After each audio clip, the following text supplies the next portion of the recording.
اعوذ باللہ من الشیطان الرجیم بسم اللہ الرحمن الرحیم وبہ نستعین وہو خیر المعین وصلی اللہ علی سیدنا محمد وآلہ الطاہرین اللہم صلی علی محمد وآل محمد. الکافی کی روایات کے ذیل میں مہدویت کے موضوع کو آپ کی خدمت میں ذکر کیا جا رہا تھا. ہم حدیث نمبر 6 میں پہنچے تھے کہ باب فی الغیبہ کی حدیث نمبر 6 کہ اصول کافی کی پہلی جلد، اور اس پہلی جلد میں باب کتاب الحجت ہے. اس کتاب الحجت کی جو پہلی ہمارے پاس کہ اس کے اندر امامت کے موضوع کے اوپر کہ ائمہ اہل بیت علیہ السلام 12 ائمہ علیہ السلام ان کی امامت کے موضوع پہ نص کو ذکر کیا گیا ہے. یہ نص اس کے ذیل میں روایات ذکر کی گئی ہیں، یہاں تک کہ امام زمان عجل اللہ تعالی فرجہ الشریف ان کے بارے میں جو روایات ذکر ہیں وہ طولانی ہیں، یعنی ایک تو کثرت پائی جاتی ہے روایات میں بقیہ ائمہ علیہ السلام کی نسبت، اور نمبر 2 اس کو مختلف ابواب میں تقسیم کیا گیا ہے. ہم جس باب میں پہنچے تھے وہ ہے باب فی الغیبہ کہ یہ باب ترتیب کے اعتبار سے 80 نمبر بنتا ہے باب، اور اس باب کی ہم 6ٹھی حدیث کو ملاحظہ کر رہے تھے کہ آج ہم اس حدیث کی سند کے اوپر انشاءاللہ بحث کریں گے تاکہ یہ پہلو ہمارے لیے مکمل ہو جائے، اور اسی کے ذیل میں یہ مسئلہ ہم اٹھائیں گے کہ آیا امام زمان عجل اللہ تعالی فرجہ الشریف سے ملاقات کا شرف حاصل ہو سکتا ہے یا دیدار کی سعادت نصیب ہو سکتی ہے یا نہیں. اس طرف توجہ رہے کہ ایک اسی کے ذیل میں بعض ہمارے ہاں جو فرق کے اوپر کتابیں لکھی گئی ہیں اس میں مکتب اہل بیت کے بارے میں منفی پروپیگنڈا کیا جاتا ہے، منفی ایک چہرہ مہدویت کا پیش کر کے شیعوں کی طرف اس کی نسبت دی جاتی ہے، اور وہ یہ نسبت ہے کہ شیعہ اس بات کے قائل ہیں یا ماضی میں کبھی قائل رہے ہیں کہ ان کا 12واں امام کسی غار میں پوشیدہ ہے یا کسی تہہ خانے میں پوشیدہ ہے. تو ایسی کوئی بات نہیں ہے. اگر آپ کتابیں ہم مکتب اہل بیت علیہ السلام کی قرن سوم، قرن چہارم، چوتھی، پانچویں، تیسری صدی ہجری کی اٹھا کے دیکھ لیں، وہاں پہ مکتب تشیع کا ایک ہی نظریہ موجود ہے، اور وہ یہ ہے کہ لوگوں کے درمیان زندگی بسر کرتے ہیں، کسی جگہ پہ چھپے ہوئے نہیں ہیں، نہ کسی غار میں، نہ کسی جزیرے میں، اور نہ ہی کسی تہہ خانے میں. ہاں، غیبت کا جو آغاز ہے امام زمان علیہ السلام کا،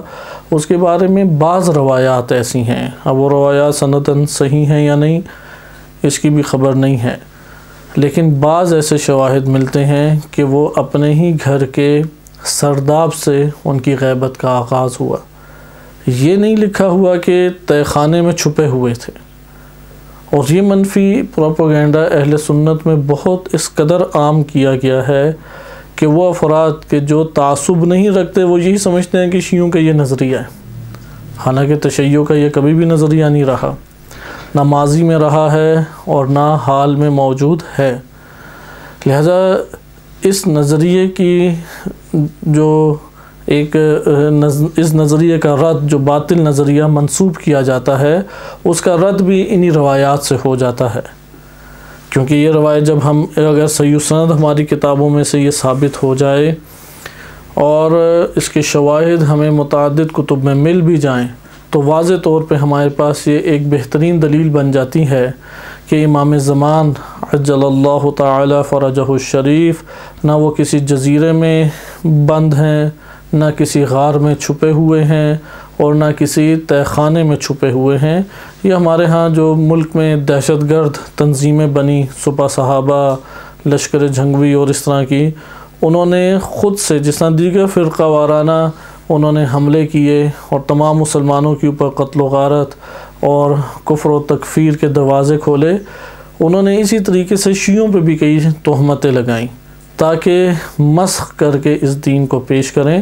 جیسا کہ نبی صلی اللہ علیہ وسلم کے دور میں یہود اور نصارہ یہ کام کیا کرتے تھے کہ اسلام کی تصویر، اسلام کی حقیقی تصویر کو وہ مسخ کر کے پیش کرتے اور اس کو منفی طور پہ پروپیگنڈا کرتے تھے۔ اور آج بھی یورپ میں یہ کام ہوتا ہے، غرب میں، یورپ میں یہ کام بہت تیزی سے ہو رہا ہے۔ انہوں نے قرآن کے خلاف بہت ساری کتابیں لکھی ہوئی ہیں، سوشل میڈیا پہ بیٹھے ہوئے ہیں۔ اسی طرح نبی صلی اللہ علیہ وسلم کی نبوت اور خاتمیت کے اوپر کئی طرح کے حملے اور اشکالات، اعتراضات انہوں نے برپا کیے ہوئے ہیں۔ چونکہ ہمارے ہاں انگلش زبان اس طرح سے عام نہیں ہے کہ ہر فرد عوام الناس کا سمجھ سکے، اس لیے ایک بڑی حد تک ان پروپیگنڈوں سے ہمارا معاشرہ بچا ہوا ہے۔ لیکن انہوں نے اپنی عوام کے لیے یہ راہ ہموار کی ہے، اور جھوٹی نسبتیں، جھوٹے پروپیگنڈے اس کے ذریعے سے اس دین اسلام سے دور کرتے ہیں۔ بیان ہی یہی طریقہ کار بعض فرقوں کے مولانا حضرات اور اپنے آپ کو بہت جذباتی دیندار ظاہر کرنے والے افراد کرتے ہیں اور تشیع کی طرف غلط نسبت منسوب کرتے ہیں۔ مثلا ایک نوع توہین اور استہزاء کرتے ہوئے نسبت دیتے ہیں کہ ان کا 12واں امام وہ غار میں چھپا ہوا ہے، وہ تہہ خانے میں چھپا ہوا ہے، کسی جزیرے میں بند ہے، فلاں فلاں، اس طرح سے تہمتیں لگاتے ہیں۔ یہ ہمارے پاس روایت کے الکافی، کیونکہ قدیم ترین کتاب ہے،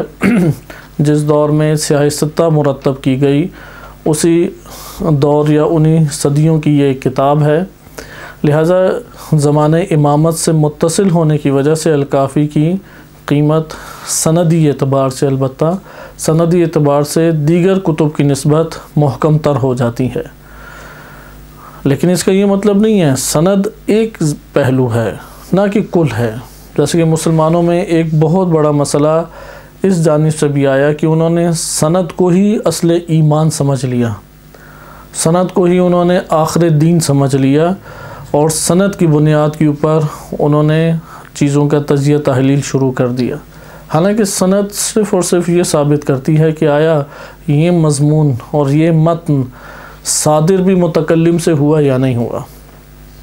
اب اگر ثابت ہو گیا تو ثابت ہونے کے بعد اس کا جائزہ لیا جائے گا،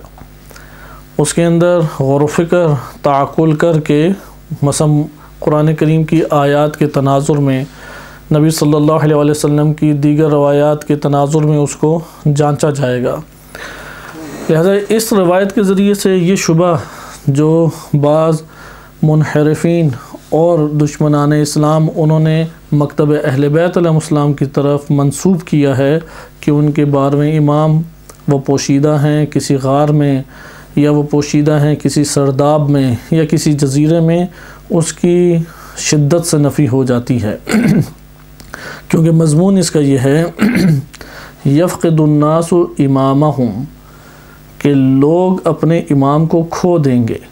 یعنی لوگوں نے اور معاشرے نے ایک عمل ایسا انجام دیا کہ ان کی نگاہوں پہ حجاب چڑھ گئے۔ اور یہ ماضی میں بھی ہوتا رہا کہ جب قوموں نے انبیاء علیہ السلام کا انکار کیا تو ان کے نفس کے اوپر یہ حجاب چڑھ گئے۔ یا قرآن کریم نے بھی بیان کیا ہے کہ جب نبی صلی اللہ علیہ وسلم یا اہل ایمان وہ قرآن کی آیات پڑھتے ہیں تو یہ کافرین، ان کو اللہ تعالیٰ ہدایت کی طرف نہیں لائے گا، حجاب ان کے درمیان قرار دے دیتا ہے۔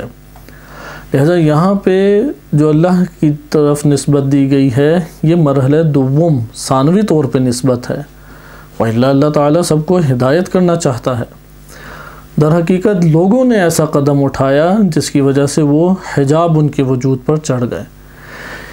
اسی طریقے سے یہاں پہ دقت کیجئے، یفقد الناس امامہم، لوگ اپنے امام کو کھو دیں گے، یعنی معاشروں نے ایسے اپنے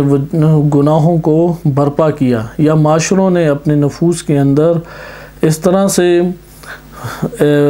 بدعمالیوں کو جنم دیا، کیونکہ نفوس کا رخ ایک ہوتا ہے، ہر عمل انسان جو انجام دیتا ہے اس کا رخ ہے۔ اگر اس کا رخ مادیات کی طرف ہو، اگر اس کا رخ شہوات کی طرف ہو تو انسان اور اس کا وہ معاشرہ اسی جانب بڑھتا چلا جاتا ہے۔ جیسے آج کے دور میں آپ وطن عزیز پاکستان کی مثال لے لیں کہ اس میں پورا معاشرہ ایک مفادات کی طرف بڑھنا چاہتا ہے، لہذا جب بھی الیکشن کی باری آئی، حکمرانوں کی باری آئی، وہ سارے کے سارے دوست دشمن اور یہ سارے کے سارے ضابطے بھول جاتے ہیں اور مفاد کی بنیاد پہ وہاں پر ووٹنگ ہوتی ہے، مفاد کی بنیاد پہ تعلق قائم کیا جاتا ہے۔ لہٰذا اگر اس اعتبار سے ہم آئیں اور دیکھیں تو یہاں پر بھی یہی کہ معاشرے کے اندر ایسے عوامل اور اسباب جنم لیے کہ لوگوں نے اپنے امام کو خود کھو دیا۔ یفقد الناس امامہم۔ دوسرا جو ہمارے پاس روایت کا حصہ ہے وہ اس تہمت کا جواب بھی ہے جو اہل بیت علیہ السلام کے مکتب کے اوپر لگایا جاتا ہے، اور بعض نام نہاد علماء یا بعض ایسے منحرف فکر افراد کہ جو دوسرے فرقہ جات کے مقدسات کی توہین کرتے ہیں، فرقہ واریت کو جنم دیتے ہیں، وہ امام زمان علیہ السلام، امام مہدی علیہ السلام کے اوپر اس طرح سے تہمت لگاتے ہیں کہ شیعوں کا نعوذ باللہ یہ نظریہ ہے کہ ان کے 12ویں امام کسی غار میں چھپے ہوئے ہیں، کسی سرداب میں چھپے ہیں، کسی جزیرے میں چھپے ہوئے ہیں، تو ایسی کوئی بات نہیں ہے۔ نہ ماضی میں کبھی تشیع کا یہ نظریہ رہا ہے۔ بعض اہل سنت مورخین ہیں، بعض سیاح ہیں جیسے ابن بطوطہ یا اس طرح سے افراد، یا بعض منحرف گروہ ہر دور میں پائے گئے ہیں، جیسے غالی ایک طبقہ ہے اہل سنت میں، ناسبی ایک طبقہ ہے۔ اب ناسبیوں کو اہل سنت کا نام تو نہیں دیا جا سکتا، غالیوں کو شیعوں کا نام نہیں دیا جا سکتا، جس طرح سے یہ احمدی قادیانی اہل سنت سے نکلے ہیں تو ان کو ہم اہل سنت کا نام نہیں دے سکتے، یا بہائی فرقہ بہائیت کہ جن کے کفر کے اوپر سرزمین انقلاب اسلامی میں تمام مراجع اعظام نے متفقہ طور پہ ان کے کفر کی تائید کی ہے، انہیں شیعہ قرار نہیں دیا جا سکتا۔ لہذا ماضی میں بھی بعض اہل سنت افراد نے یہ لکھا کہ ان کے 12ویں امام غار میں پوشیدہ ہیں یا ان کے 12ویں امام سرداب میں پوشیدہ ہیں، وَإِلَّا یہ مکتب اہل بیت علیہ السلام سے تعلق رکھنے والے اور ان کے پیروں ان میں سے کبھی بھی کسی کا یہ نظریہ نہیں رہا۔ لہذا اس روایت سے بھی اس کا انکار ہوتا ہے کہ یشہد الموسم، کہ وہ موسم حج کے ایام میں حاضر ہوتے ہیں، اعمال حج و مناسک حج انجام دیتے ہیں۔ کوئی بھی دور ہو، کوئی بھی زمانہ ہو، حج کے ایام میں امام مہدی علیہ السلام وہاں پر موجود ہیں۔ فَيَرَاهُمْ وَلَا يَرَوْنَهُ، وہ لوگوں کو دیکھتے ہیں، پہچانتے بھی ہیں، لیکن لوگ انہیں نہیں پہچانتے۔ وَلَا يَرَوْنَهُ کہ انشاءاللہ بھی اس کی تفصیل میں آئیں گے کہ ادھر یرونا سے مراد دیدار ہے کہ اصلاً دیدار ہی نہیں کر پاتے، یا اس سے مراد ہے کہ اصلاً وہ مشاہدہ ہی نہیں کر پاتے، یا مراد یہ ہے کہ نہیں آنکھیں دیکھتی ہیں لیکن آنکھیں پہچان کھوئی ہوئی ہوتی ہے۔ ایسے بہت دفعہ ایسا ہوتا ہے کہ انسان بہت ساری چیزیں دیکھتا ہے لیکن ان کی شناخت اور پہچان نہیں موجود ہوتی۔ دیگر روایات کی بنیاد پہ یہاں پہ یہ کہا جا سکتا ہے وَلَا يَرَوْنَهُ سے مراد ہے وَلَا يَعْرِفُونَهُ۔ عربی ادبیات میں بھی یرا یعرف کے عالمہ کے معنی میں آتا ہے۔ آپ جانتے ہیں کہ لغت کی کتب میں شیعہ سنی دونوں ہی پڑھتے ہیں، جیسے جلال الدین سیوطی کی کتاب الروضۃ البہیہ فی شرح الفیت ابن مالک، اس میں بھی اس چیز کا تذکرہ واضح طور پہ موجود ہے کہ افعال قلوب کے تذکرے میں اسے ذکر کیا جاتا ہے۔ آرا یہ عالمہ کے معنی میں آتا ہے، مثلا ایک مفعول چاہتا ہے، 2 چاہتا ہے، 3 مفعول چاہتا ہے، کہ اس کی وضاحت ادبی کتب میں درج ہے۔ لہذا وَلَا يَرَوْنَهُ یہاں پہ اگر ہم دیگر روایات کے سیاق میں اس کو دیکھیں کہ انشاءاللہ بھی آپ کی خدمت میں وہ روایات پڑھی جائیں گی تو یہ بات روشن ہو جاتی ہے کہ یہاں سے مراد ہے وَلَا يَعْرِفُونَهُ، یعنی لوگ دیکھیں گے انہیں لیکن انہیں پہچانیں گے نہیں، یعنی شناخت نہیں کر سکیں گے۔ یہ وہ نظریہ ہے کہ جو امام صادق علیہ السلام اپنے دور میں تشیع کی تعلیم و تربیت اور تشیع کی رہنمائی کے لیے انہوں نے یہ ذکر کی عبید بن زرارہ کو۔ آئیں ہم اس کی سند کے اوپر پہلے بحث کر لیں، کیونکہ اس کی سند اگر تام ہے، اس کی سند کامل ہے، اس وقت یہ ہمارے لیے کامل طور پہ اس تہمت کا جواب بھی بن جاتا ہے اور اس قابل یہ روایت ہو جاتی ہے کہ ہم قرائن میں لا کے ایک اطمینان حاصل کر سکیں، اور اطمینان کی صورت میں دین کی جزیات میں بلا شک و شبہ عقیدہ بنایا جا سکتا ہے۔ اہل اسلام مسلمانوں میں ایک علماء اسلام میں ایک بحث ہے اور عمیق بحث ہے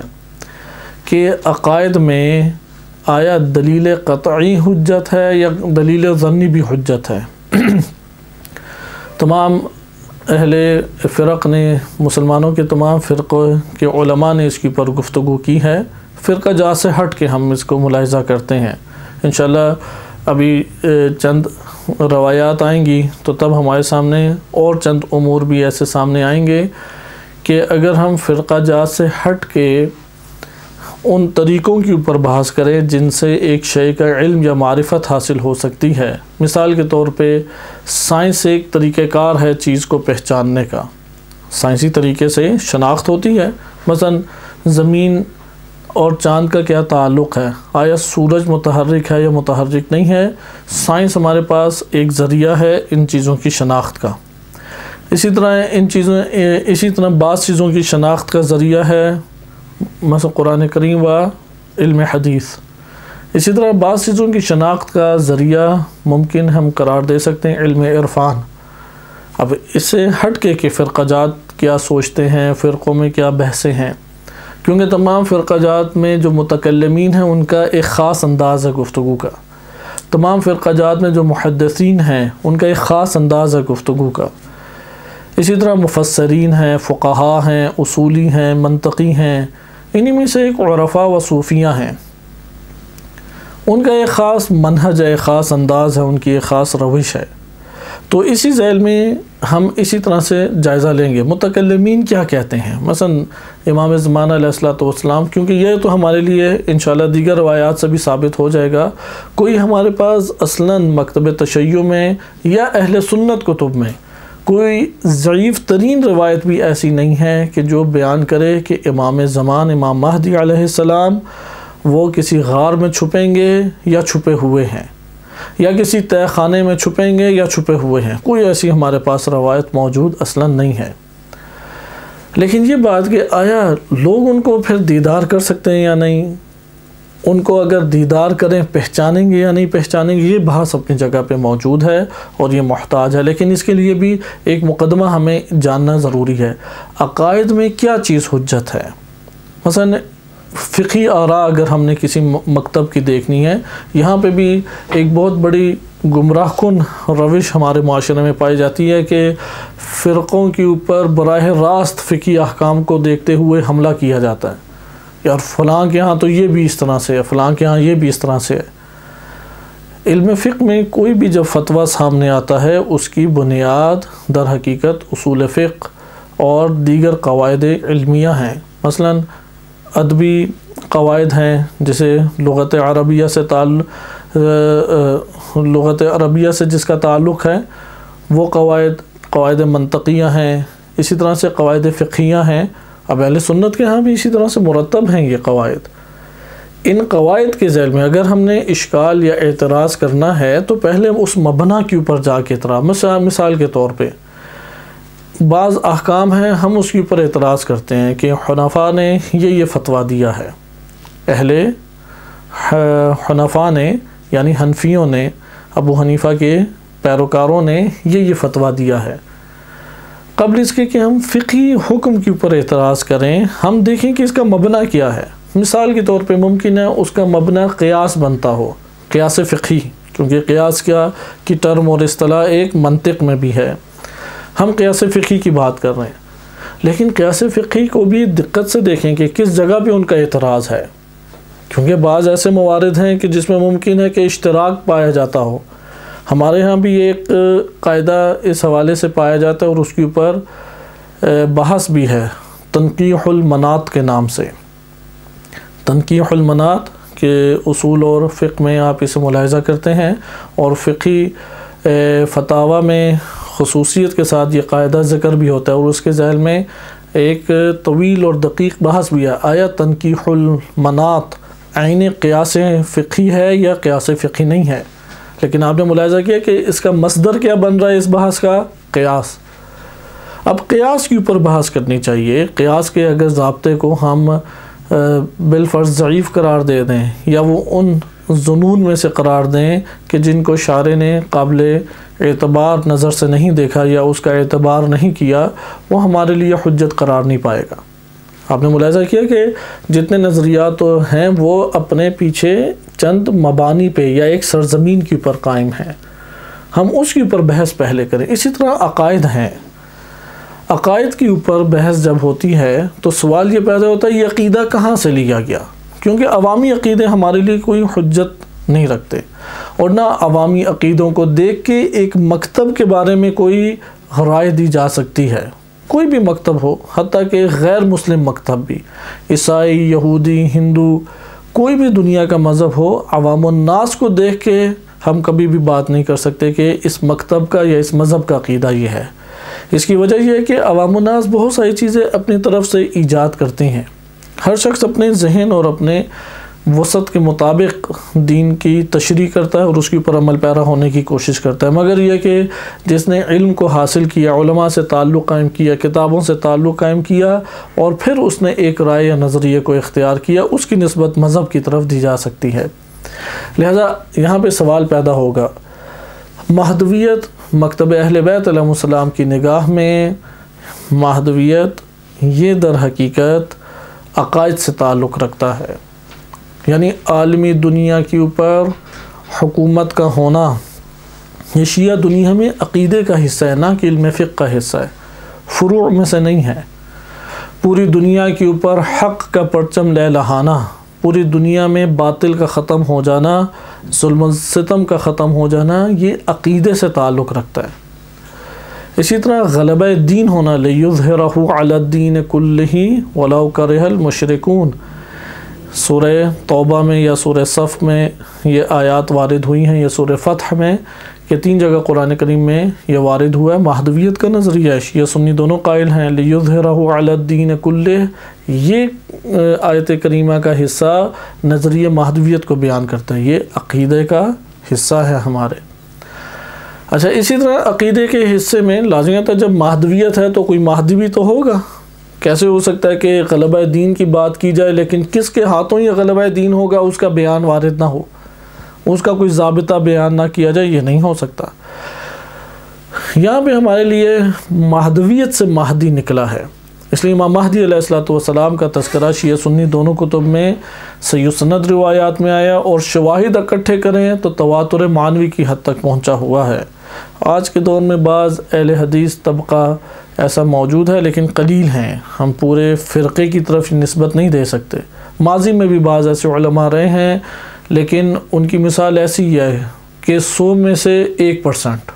بلکہ اس سے بھی کم۔ مثلا ابن خلدون ہے، اس نے انکار کیا، یا بعض ایسے متکلمین گزرے جنہوں نے شک پیدا کیا، اس طرح کے بعض افراد گزرے ہیں۔ آج کے دور میں بھی وہ تاثر ہمیں مل جاتا ہے، وَإِلَّا اگر عمومی جہت سے دیکھیں تو خود اہل دیوبند نے باقاعدہ کتابیں لکھی ہیں مہدویت کے نظریے پہ۔ اسی مہدویت کے نظریے کو پیش نظر رکھتے ہوئے انہوں نے جہادی کاروائیاں کی، طالبان، داعش اور اس طرح کے ناموں سے، لہذا تفکر اپنی جگہ موجود ہے۔ لیکن یہاں پہ ہمارے پاس ایک بحث آتی ہے کہ ہم امام مہدی علیہ السلام ان کے بارے میں معلومات کس طرح سے لیں، اس کا کیا منبع ہونا چاہیے، اس کا سورس کیا ہونا چاہیے، کیونکہ یہ حساس بحث ہے ہماری طرف، اور اس بحث کو ہم صرف چند روایتیں پڑھ کے اور چند واقعات سن کے کسی صورت بھی قبول نہیں کر سکتے، کیونکہ مہدویت عقیدے کا حصہ ہے۔ عقیدے واقعات کے اوپر اور خوابوں پہ نہیں بنائے جاتے، عقیدوں کی بنیاد واقعات اور خوابوں کے اوپر کبھی بھی نہیں ہوتی، اس کی بنیاد محکم ہونی چاہیے۔ اگر اس کی بنیاد محکم نہیں ہے اور کسی بھی خواب اور خیال یا واقعے کو آپ نے کسی داستان کو عقیدے کا سورس بنا لیا، کل کو داستان غلط ثابت ہوگی، عقیدے کی بنیاد گر جائے گی۔ اس لیے عقیدہ کس کے اوپر بننا چاہیے؟ وہ ٹھوس اور محکم بنیادوں کے اوپر بننا چاہیے۔ اس چیز سے خصوصاً معاصر دنیا میں بہت غفلت بڑھتی گئی ہے، ماضی میں اتنی غفلت نہیں بڑھتی گئی تھی۔ اس لیے آپ تیسری چوتھی خصوصاً 5ویں صدی ہجری کی کتابیں اٹھائیں، اہل سنت کی ہوں یا اہل تشیع کی ہوں، عقائد کی کتابوں میں امور عامہ میں بحث باقاعدہ موجود ہے کہ آیا عقیدے کی معلومات یا عقیدے کا تعلق یہ بحث نظری ہے یا بحث بدیہی؟ واضح یہ بات، اس مسئلے میں آج کے دور میں بھی ہمارے لیے بہت بڑے مسائل ابھی موجود ہیں۔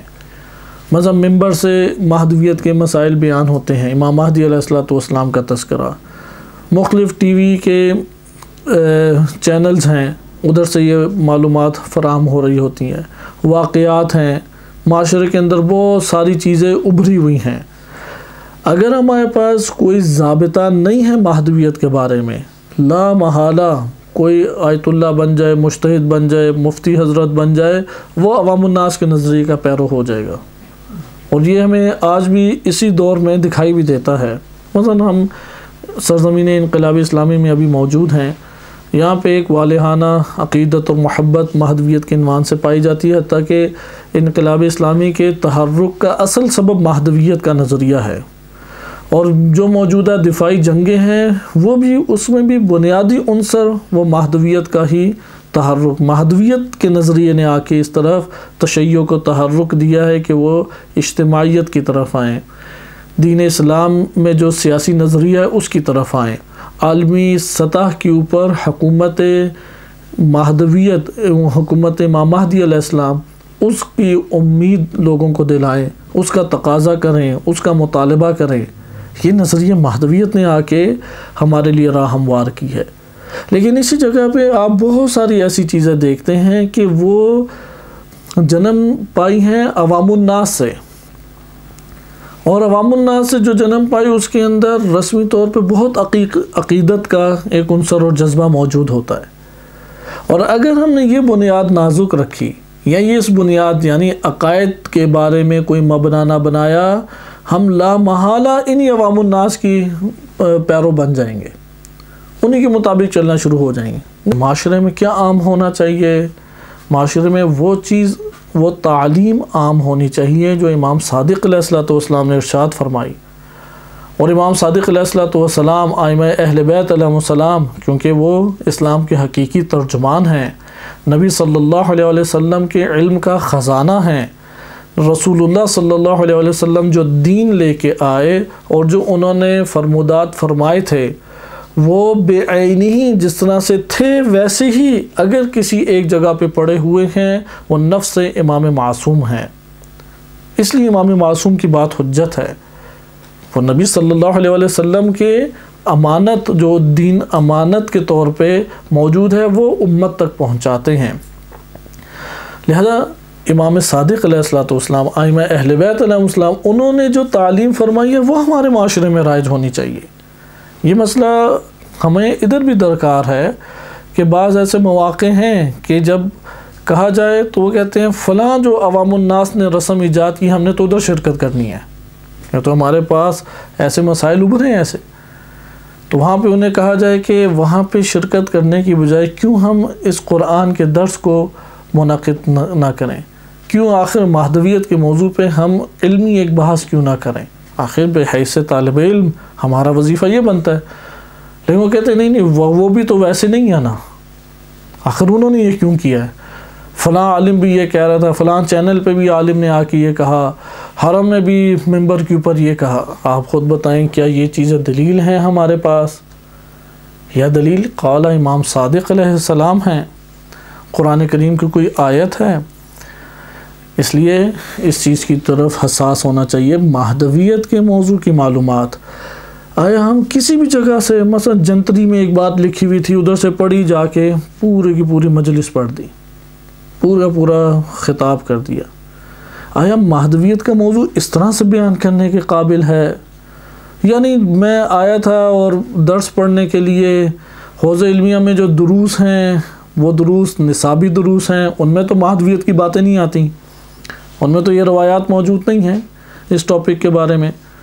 لہذا صبح و شام ایک طالب علم وہ صرف و نحو و منطق، اصول فقہ اور اس طرح کے قواعد کے اندر زندگی بسر کرتا ہے، اور سال ہر سال اسی طرح کٹ جاتے ہیں، اور اگر وہ اپنے وجود کے اندر جھانک کے دیکھے تو یہ والے نظریات ویسے ہی قائم ہوتے ہیں کہ جیسا وہ مدرسے میں آنے سے پہلے اس کے وجود میں قائم تھے، مگر یہ کہ بعض ایسے سنجیدہ افراد ہیں جو تگدو کرتے ہیں، زحمت اٹھاتے ہیں، عقیدت اور محبت کا واقعاً اظہار ان کے وجود سے ہوتا ہے، اور مہدویت کے بارے میں معلومات ائمہ اہل بیت علیہ السلام قرآن کریم کی آیات سے وہ حاصل کرتے ہیں۔ یہاں سے ہمارے لیے بات ثابت ہوئی کہ ہم جو بھی موضوع مہدویت کے بارے میں پڑھیں اس کو یا قرآن کریم سے حاصل کریں یا ائمہ اہل بیت علیہ السلام کی روایات سے۔ اب جب روایات کی طرف آتے ہیں تو بہت سے مسائل ہیں، حتیٰ کہ نبی صلی اللہ علیہ وسلم کے دور میں ہی روایات میں مسائل پیدا ہو گئے۔ یہ تو کہا جاتا ہے کہ اس دور میں کوئی ایسی بات نہیں تھی اور صحابہ کرام وہ فقط اور فقط حدیث کے بیان کرنے میں جھوٹ نہیں بول سکتے، بقیہ ہر چیز میں کوئی نہ کوئی خطا ان سے واقع ہو سکتی ہے، جبکہ اگر آپ تاریخی واقعات اور صحیح سند روایات ہی کو ملاحظہ کریں، کیونکہ تاریخ احادیث معتبر احادیث کے دائرے میں بھی آئی ہے، اسی میں اگر جائزہ لیں تو خود نبی صلی اللہ علیہ وسلم کی ذات اقدس موجود ہے، ان کے اوپر جھوٹ باندھا جانے لگا، یہاں تک کہ آپ صلی اللہ علیہ وسلم کو ممبر کے اوپر آ کے یہ فرمانا پڑا، من کذب علی متعمدا فلیتبوأ مقعدہ من النار، جس نے جان بوجھ کر میرے اوپر جھوٹ باندھا اس کا ٹھکانہ یا اس کا گھرانہ وہ جہنم میں ہے، یعنی اس کا گھر، اس کا ٹھکانہ جہنم میں ہے۔ آپ درس قرآن میں بوأ کا معنی پڑھ چکے ہیں، وَلَقَدْ بَوَّأْنَا بَنِي اسرائیل، بوّا پڑھ چکے ہیں، ادھر بھی وہی ہے فَلْيَتَبَوَّأْ، وہ آمادہ کر لے اپنا گھر پھر جہنم میں۔ وہ جھوٹ یہاں پہ مطلقاً بیان ہوا ہے، سچ کی صورت میں بولے یا جھوٹ کی صورت میں بولے،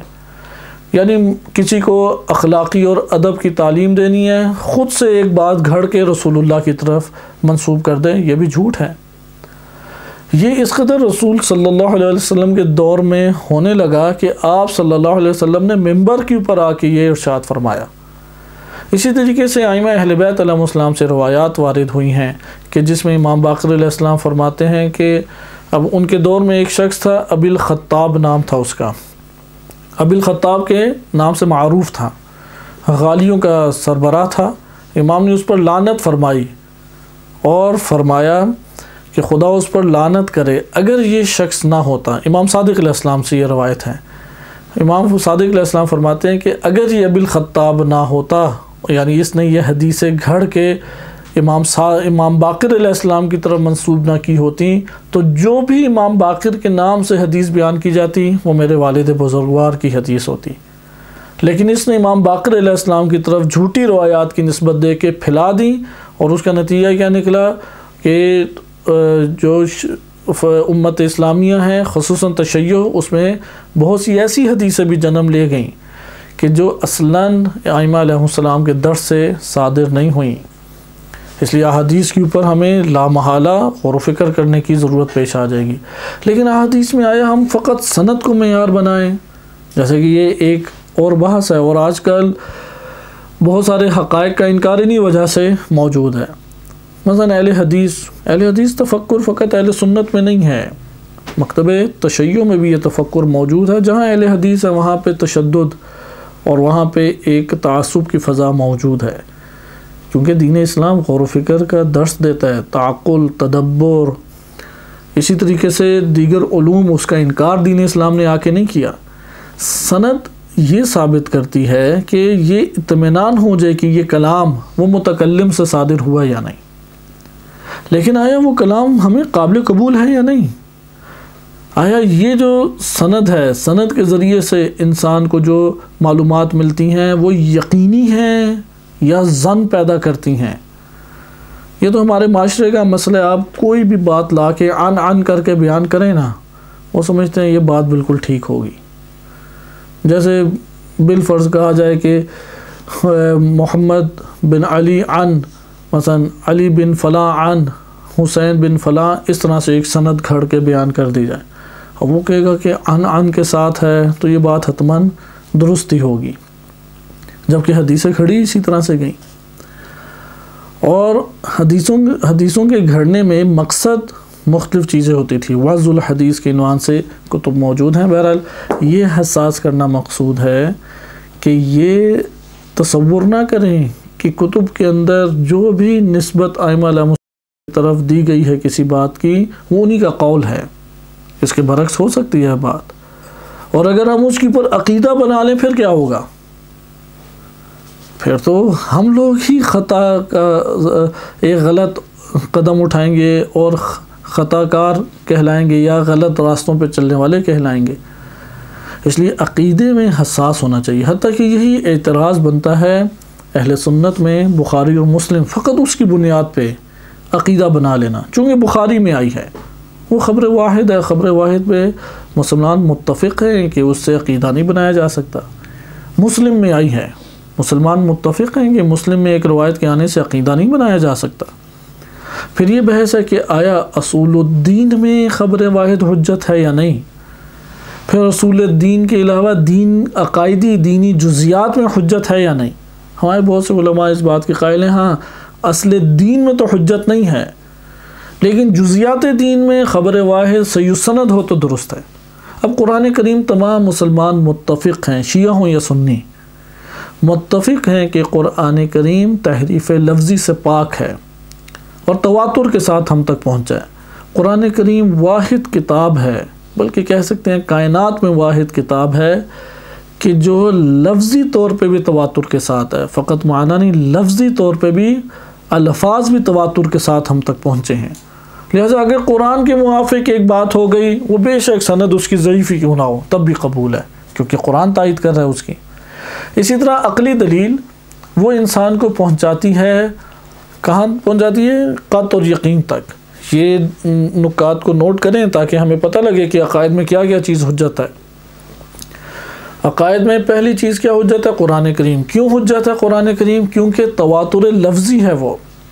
مسلمانوں کا اجماع اور اتفاق ہے۔ ائمہ اہل بیت علیہ السلام کی صحیح سند روایات ہمارے پاس ہیں جو تواتر معنوی تک پہنچتی ہیں، وہ اس کی پر بہترین دلیل ہیں۔ اب اس کے مقابلے میں جو قول آ جائے، کوئی اکا دکا فرد ایسا آ جائے مسلمانوں میں، جیسے شیعہ سنی دونوں میں ہی بعض ایسے افراد مل جاتے ہیں کہ جن کے کلام سے ایسی بو آتی ہے کہ نہیں تحریف لفظی وجود رکھتی ہے، ان کا کوئی اعتبار نہیں ہے،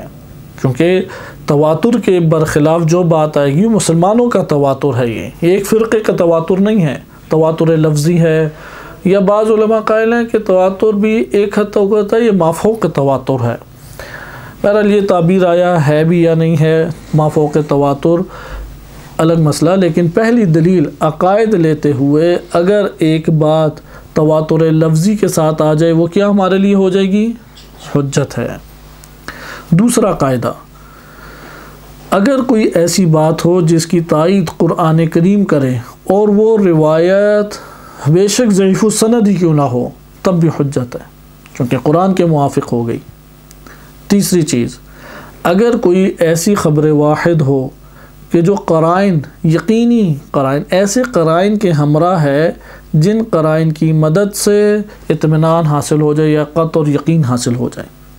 ایسی خبر واحد جو قرائن کے ساتھ لپٹی ہوئی ہے، محفوفون بالقرینہ ہے، قرائن کے ہمراہ ہے، قرائن کے ساتھ لپٹی ہوئی ہے، وہ قرائن کے ساتھ لپٹی ہوئی خبر واحد، کیونکہ یہ قرائن انسان کو، خود خبر واحد تو انسان کو اٹھا کے نہیں پہنچا رہی، لیکن یہ قرائن کی مدد سے قطع اور یقین ہمیں حاصل ہو جاتا ہے۔ اچھا، اسی طرح نمبر 4، دلیل عقلی۔ اگر عقلی دلیل ہے جسے برہان منطقی بھی کہتے ہیں، کیونکہ دلیل عقلی کے نام سے آپ اصول فقہ میں بھی پڑھتے ہیں، وہ جدا ہے، وہ دلیل عقلی ادھر مقصود نہیں ہے، یا علم حدیث اور اس کی مصطلحات وہ عقل نہیں ایجاد کیے ہیں، کوئی قرآن اور روایات میں تو ایک دو اصطلاحات کے علاوہ کوئی ہمارے پاس نہیں آئی، لہذا جتنی وہ 60-70 اصطلاحات یا کچھ زیادہ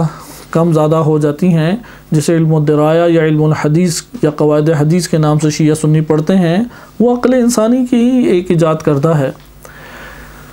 ادھر دلیل عقلی سے وہ بھی مراد نہیں، دلیل عقلی سے ہمارے ہاں ادھر مراد ہے کہ جسے برہان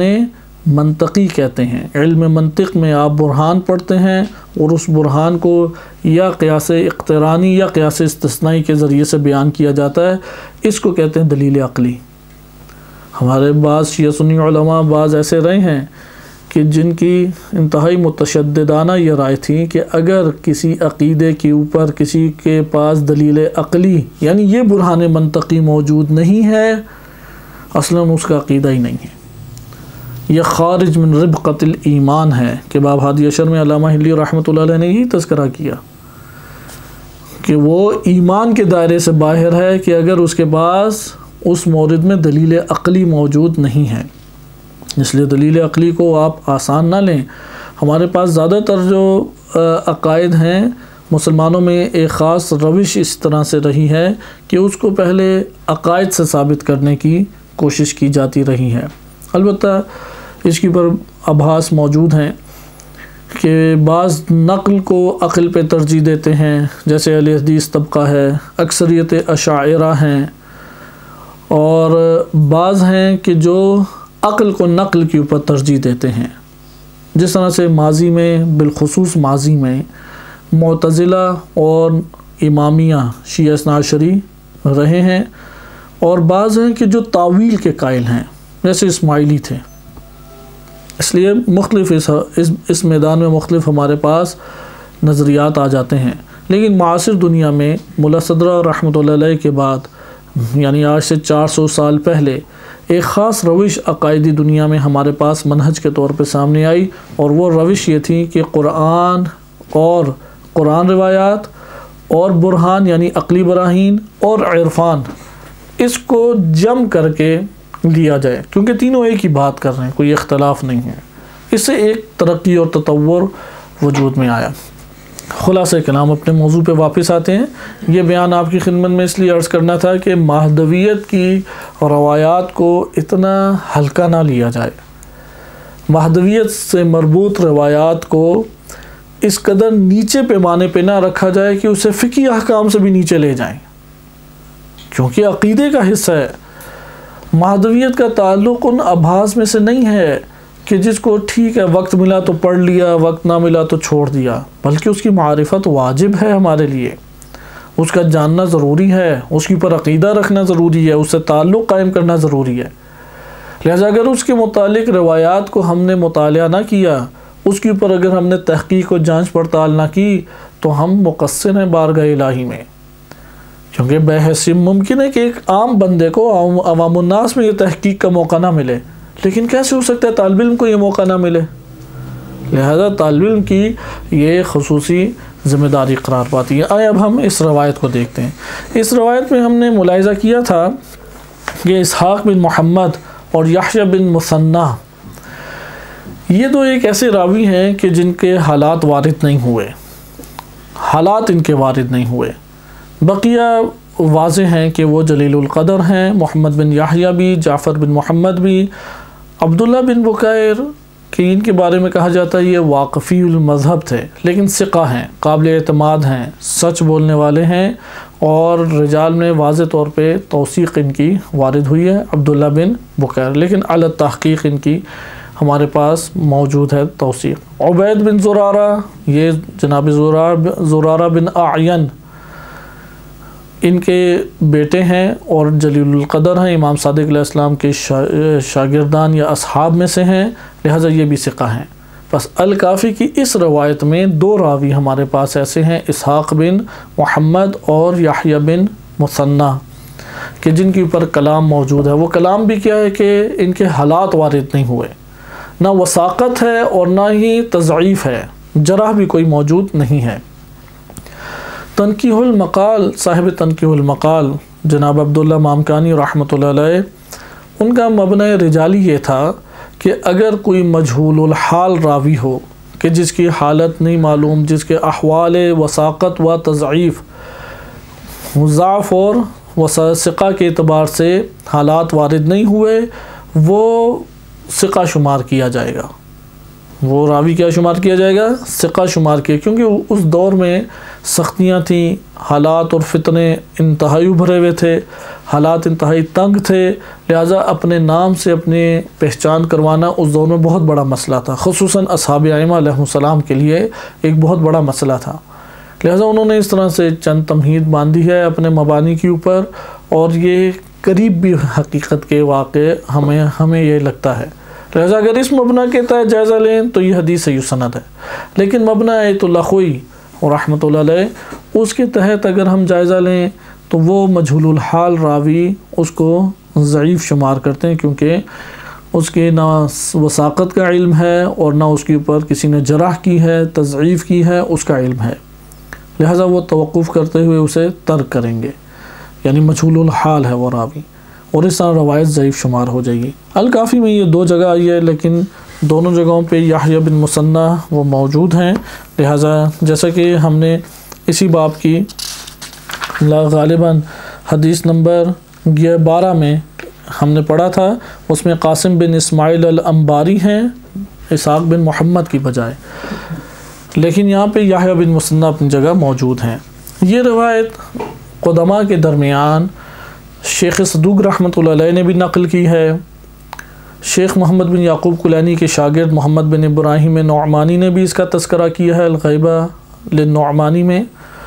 اور اسی طریقے سے شیخ صدوق نے اپنی دیگر کتب میں بھی ذکر کیا ہے، مثال کے طور پہ من لا یحضر الفقیہ میں بھی یہ روایت آئی ہے۔ شیخ صدوق رحمۃ اللہ علیہ نے اس کے 2 طرق بیان کیے ہیں، کیونکہ بقیہ کتابوں میں جتنی بھی روایت مثلا غیبت نعمانی میں اس کے دیگر طرق بھی وارد ہوئے ہیں، لیکن سب کا اختتام یحییٰ بن مثنیٰ پہ ہی ہوتا ہے۔ الکافی میں بھی آپ نے دیکھا کہ 2 جگہ، لیکن دونوں جگہوں پہ یحییٰ بن مثنیٰ پہ ہوتا ہے، اور یحییٰ بن مثنیٰ کیا ہیں؟ وہ مجہول ہیں۔ اچھا، اسی طریقے سے شیخ صدوق کی کتب میں کمال الدین کی طرف آئیں، جہاں پر بھی عبید بن زرارہ موجود ہیں وہاں پہ یحییٰ بن مثنیٰ موجود ہیں، جہاں پر بھی عبید بن زرارہ ہے وہاں پہ کون ہے؟ یحییٰ بن اور یحییٰ بن مثنیٰ وہ مجہول ہیں، لہذا عبید بن زرارہ سے اس کی جو سند آئی ہے وہ ضعیف قرار پا جائے گی۔ لیکن ہمارے پاس ایک اور سند موجود ہے، اور وہ ہمارے پاس کمال الدین میں آئی ہے، اور اسی سے وہ اور یہی سند من لا یحضر الفقیہ میں بھی ہے۔ لہذا کمال الدین میں جلد نمبر 2 ہے ہمارے پاس، اس میں باب 43 اور حدیث 7 سے 10 تک یہ ہمارے پاس 7، 8، 9، 10 4 روایات بنتی ہیں۔ آئیں اسے ہم روایات کو دیکھتے ہیں۔ پہلی روایت ہمارے پاس ہے، اسے ترک کرتے ہیں، وہ عبید بن زرارہ سے اور یحییٰ بن مثنیٰ پر ختم ہوتی ہے۔ دوسری روایت یعنی 8 نمبر حدیث دیکھیں، حدثنا محمد بن موسیٰ بن متوکل، شیخ صدوق رحمۃ اللہ علیہ فرما رہے ہیں، کیونکہ امام مہدی علیہ السلام ان کی غیبت صغریٰ کا آغاز ہے 260 ہجری، 260 ہجری یعنی 8 ربیع الاول 260 ہجری، اور شیخ صدوق رحمۃ اللہ علیہ کی وفات ہے 381 ہجری۔ اب آپ دیکھ رہے ہیں کہ زمانہ 150 سال بہت زیادہ ہم کریں، اس سے زیادہ فرق نہیں ہے، بہت زیادہ اگر کریں، اور 150 سال میں اگر ہم ان کے جوانی کو لے لیں، کیونکہ 15 سال کی عمر میں انسان عاقل بالغ ہو جاتا ہے، 20 سال لے لیں، بالفرض اگر 70 سال بھی گزاری ہو شیخ صدوق رحمۃ اللہ علیہ نے تو یہ نصف ہو جاتا ہے۔ 150 سال میں بھی 60 سال کا فاصلہ، 70 سال کا فاصلہ طے کر کے وہ زمانہ امامت تک پہنچ جاتے ہیں، یعنی اگر 2 راوی بھی شیخ صدوق کو پہنچ جائیں وہ امام عسکری علیہ السلام کے صحابی تک پہنچ جاتے ہیں، یا 1 راوی بھی ہو جائے۔ شیخ صدوق یہ روایت نقل کر رہے ہیں محمد بن موسیٰ بن متوکل رضی اللہ عنہ، کہ بہت احترام ان کا کیا ہے، شیخ صدوق نے محمد بن موسیٰ بن متوکل کا بہت احترام کیا ہے، استاد تھے شیخ صدوق کے، شیخ تھے، نامور ان کی نظر میں ایسی شخصیت تھے جن سے حدیثیں لی جائیں۔ محمد بن موسیٰ بن متوکل کہتے ہیں حدثنا عبداللہ بن جعفر حمیری، عبداللہ بن جعفر حمیری ان کا تفصیلی تذکرہ گزشتہ روایات میں آ چکا ہے، اور انتہائی ثقہ اور بلند شخصیت ہیں۔ وہ ذکر کرتے ہیں عبداللہ بن جعفر الحمیری، وہ کہتے ہیں کہ وہ نقل کرتے ہیں محمد بن عثمان العمری رضی اللہ عنہ، عثمان بن سعید عمری اور ان کے بیٹے محمد بن عثمان عمری آپ جانتے ہیں کہ بہت جلیل القدر شخصیت ہے۔ دوسرے نائب ہیں 4 نائبین خاصہ میں جو دوسرے نائب ہیں انہوں نے سب سے طویل نیابت کا وقت کاٹا ہے۔ محمد بن عثمان العمری یہ امام حسن عسکری علیہ السلام کے بھی صحابی رہے ہیں، امام نقی علیہ السلام کے بھی صحابی رہے ہیں، اور ان کی وثاقت امام نقی و امام عسکری دونوں نے ان کی وثاقت کی ہے۔ سیسند الکافی کی روایت ہے کہ امام فرماتے ہیں کہ یہ میری طرف سے ثقہ ہیں، اور جو بھی یہ بیان کریں وہ میری طرف سے بیان کرتا دین ہے۔ اتنا اعتماد عثمان بن سعید پہ اور محمد بن عثمان پہ، انشاءاللہ ان کا ہم تفصیلی پڑھیں گے، 2-3 درس ان کی شخصیت پہ پڑھیں گے۔ اس قدر ان کے اوپر ائمہ اہل بیت علیہ السلام کو اعتماد تھا، وہ کہتے ہیں کہ جو یہ میری طرف سے بیان کر دیں یا جو بھی دین کے عنوان سے بیان کریں وہ دین ہے، انہوں نے مجھ سے یہ لیا ہے، وہ میری طرف سے ہے۔ اتنا ان کے اوپر اعتماد تھا۔ یہ کہتے ہیں محمد بن عثمان العمری، قال سمعتہ، میں نے سنا ہے، یقول واللہ ان صاحب ھذا الامر، اب محمد بن عثمان العمری کہتے ہیں کہ میں نے خود یہ سنا ہے، ان سے سنا ہے، کن سے سنا ہے وہ نہیں بیان ہوا، امام زمانہ علیہ السلام ان سے روایت نقل کی ہے یا امام عسکری علیہ السلام سے روایت نقل کی، لیکن خود ثقہ ہیں،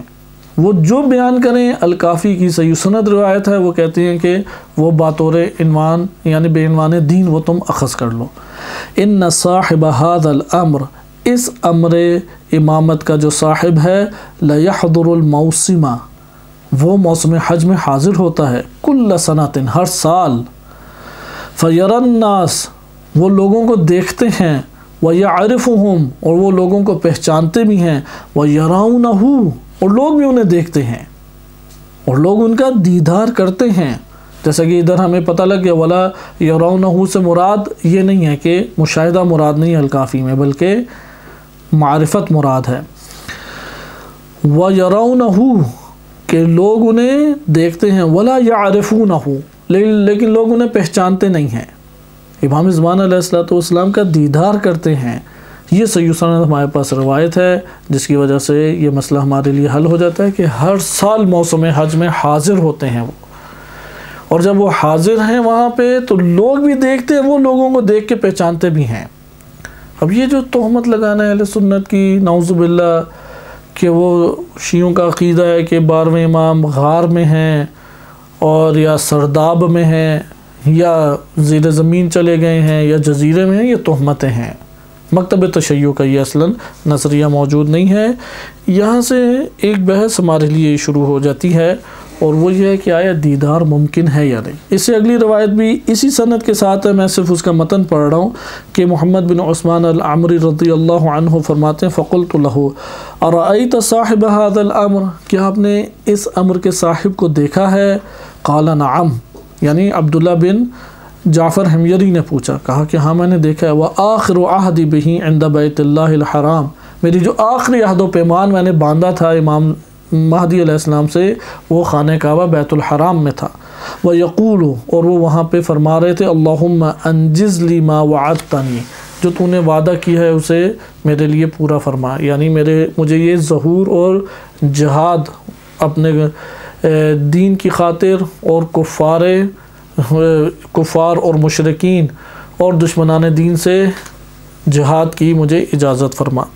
یہ ہمارے پاس روایت آ گئی، اور یہاں پہ محمد بن موسیٰ متوکل، ان کے بارے میں صرف ایک جملہ آپ کی خدمت میں بیان کر کے اسے ہم اختتام کرتے ہیں کہ معجم رجال الحدیث ہے، آیت اللہ خوئی اس میں بیان فرماتے ہیں، کیونکہ واضح طور پہ کتب ثمانیہ 8 جو ہماری رجال کی کتابیں ہیں، ان میں واضح طور پہ نام لے کے ان کا وثاقت نہیں وارد ہوئی، لیکن وثاقت کس طریقے سے وارد ہوئی ہے اسے ہم کہہ سکتے ہیں رجالی اصطلاح میں کہ توثیقیں خاص نہیں ہیں، توثیقیں عام موجود ہیں۔ فرماتے ہیں، یہ ہے ہمارے پاس جلد نمبر 18 معجم رجال الحدیث، جلد نمبر 18 صفحہ 300، اور اس صفحہ 300 میں راوی نمبر ہے 11878 نمبر راوی۔ اقول، آیت اللہ خوئی فرماتے ہیں کہ میں کہتا ہوں، وقد اکثر الصدوق الرواية عنہ، کہ جناب شیخ صدوق نے ان سے کثرت سے روایات کو نقل کیا ہے۔ وذکر فی المشیخۃ فی طرقہ الی الکتب فی 48 مورداً، اور انہوں نے اپنی کتاب مشیخہ من لا یعذر الفقیہ میں انہوں نے سند نہیں لکھی، سند آخر میں مشیخہ کے نام سے انہوں نے لکھی۔ اس میں انہوں نے 48 طرق جو ان کتب تک ہیں، 48 انہوں نے 48 مورد میں ان تک یا ان کی کتب تک جو یہ پہنچے ہیں شیخ صدوق، اس کا طریق بیان کیا ہے۔ اور پھر آگے انہوں نے ذکر کیا، پھر نقل کرتے ہیں وقت وثقہ العلامہ، علامہ نے انہیں ثقہ قرار دیا محمد بن موسیٰ متوکل کو، اور اسی طرح سے ودعا ابن طاؤس فی فلاح السائل کہ ابن طاؤس رحمۃ اللہ علیہ نے فلاح السائل میں انہیں ثقہ قرار دیا ہے، اور اس طرح سے ان کی وثاقت جو ہے وہ ثابت ہو جاتی ہے۔ نتیجہ میں کیا فرماتے ہیں؟ ان الرجل لا ينبغي التوقف فی وثاقتہ، کہ یہ وہ شخص ہیں جن کی وثاقت میں ہمیں ذرہ برابر بھی توقف نہیں کرنا چاہیے، یعنی اس قدر اجل اور اس قدر جلیل القدر ہیں کہ ان کی وثاقت کے محتاج نہیں ہیں۔ یعنی جس طرح سے آج کے دور میں کوئی کہے کہ رہبر معظم وہ ثقہ ہیں یا نہیں، کہیں گے بھائی اگر تم اپنے محلے کے کسی ایک عام فرد کا پوچھو تو ہاں یہ سوال اٹھایا جا سکتا ہے، لیکن رہبر معظم کی پوری دنیا تشیع کو آج ان کے چہرے سے پہچان رہی ہے، کس طرح کا سوال تم کرتے ہو؟ اسی طرح یہ محمد بن موسیٰ متوکل اجلہ میں سے تھے۔ وصلی اللہ علی سیدنا محمد وآلہ الطاہرین۔